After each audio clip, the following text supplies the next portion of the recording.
জঙ্গল রাজ চলছে। সুশাসন এপ্রিল মাসের পরে আসবে। নরেন্দ্র মোদীজির আশীর্বাদ ধন্য ভারতীয় জনতা পার্টির সরকার হবে। সেই সরকার প্রকৃত সুশাসন দেবে। 11তে আমরা লড়ে খেটে অনেক করে মানুষকে বুঝিয়ে পরিবর্তন এনেছিলাম। সে পরিবর্তন আসল পরিবর্তন হয়নি। সেই পরিবর্তনের সুফিয়ানের বাড়ি হয়েছে, শাহাউদ্দিনের বাড়ি হয়েছে, গরিব মানুষ গরিব থেকে গেছে। আসল পরিবর্তন এবারই আসবে। এটা নরেন্দ্র মোদীজির আদর্শে, তার নেতৃত্বেই আসবে। অটলজির স্বপ্ন পূরণ হবে, সেই সরকার তৈরি। এই সরকার কোর্টকেও মানে, এর আগে 25% ডিএ দিতে বলেছিল সুপ্রিম কোর্ট, সেটাও মানেনি। এই সরকার কিছুই মানে না। তাই এফেক্টেড লোকের কন্টেম্প করা উচিত। আর সমাধান একটাই, সেটা নন্দীগ্রাম 21-এ করেছে। নন্দীগ্রাম অনেক আগে বুঝেছিল এই মহিলার হাতে এই রাজ্য গেলে সর্বনাশ হবে। এটা পশ্চিমবঙ্গের লোক বুঝতে পারেনি।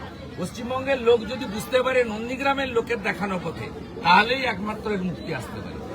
নন্দীগ্রাম গতকাল যা ভেবেছে, আগামীকাল গোটা পশ্চিমবঙ্গকে ভাবতে হবে।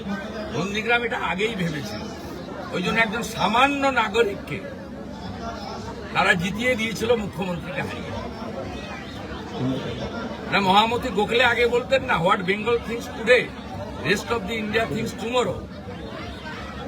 সিআর দাসরা বলতেন, what Midnapore thinks today rest of the Bengal thinks tomorrow. একইভাবে আজকে প্রাসঙ্গিক, নন্দীগ্রাম গতকাল যা ভেবেছে, আগামীকাল পশ্চিমবঙ্গকে ভাবতে হবে। নইলে বেকারের চাকরি হবে না, নারীর সুরক্ষা থাকবে না, টাকা ফিরবে না, কৃষক তার ফসলের দাম পাবে না। সর্বোপরি হিন্দুরা এই চূড়ান্ত দুরাবস্থার মধ্যে পড়বে না। একমাত্র সমাধান হচ্ছে একে প্রাক্তন করতে হবে। নন্দীগ্রাম একে কম্পার্টমেন্টাল করেছে, আর বাংলার জনগণ যদি চায় কম্পার্টমেন্টাল 4 মাসের মধ্যে করা যাবে। এটাই একমাত্র সমাধানের রাস্তা। অসুখ তো বলছেন, ওষুধটাও তো বলতে হবে।